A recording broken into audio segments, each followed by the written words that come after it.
బాధాకరమైన రోజు. మా ఇంటి పెద్ద, మా అందరికీ యూనో దేవుడిలాగా మమ్మల్ని అందరినీ ఒక మంచి మార్గంలోకి తీసుకెళ్ళడానికి ఆయన ఎప్పుడూ మాకు సపోర్ట్ చేశారు, ఐడియాస్ ఇచ్చారు, ఎలా ఉండాలి, ఏం చేయాలి అనేది.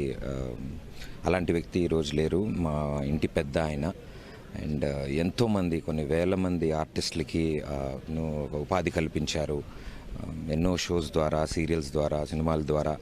ఐ థింక్ అలాంటి వ్యక్తి నిజంగానే ఒక అద్భుతమైన మార్గదర్శి ఆయన. మాలాంటి వాళ్ళు ఎంతోమందిని ప్రోత్సహించి యంగ్ టాలెంట్ ముందుకు రావాలి అని.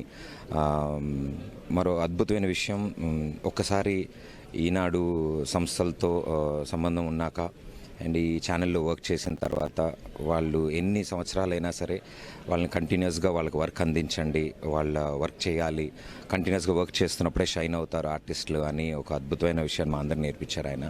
సో రిలెంట్లెస్గా ప్రతిరోజు హార్డ్ వర్క్ చేయాలి, డెడికేటెడ్గా ఉండాలి అనేది ఆయన దగ్గర నుంచి మేమంతా నేర్చుకున్నాం. ఆయన నేర్పించిన ఈ అద్భుతమైన విషయాలన్నింటినీ తరచూ తలుచుకుంటూ ఐ థింక్ ఇంకా ముందుకు వెళ్ళి మేమంతా సక్సెస్ సాధిస్తే ఆయన తప్పకుండా సంతోషిస్తారు. సో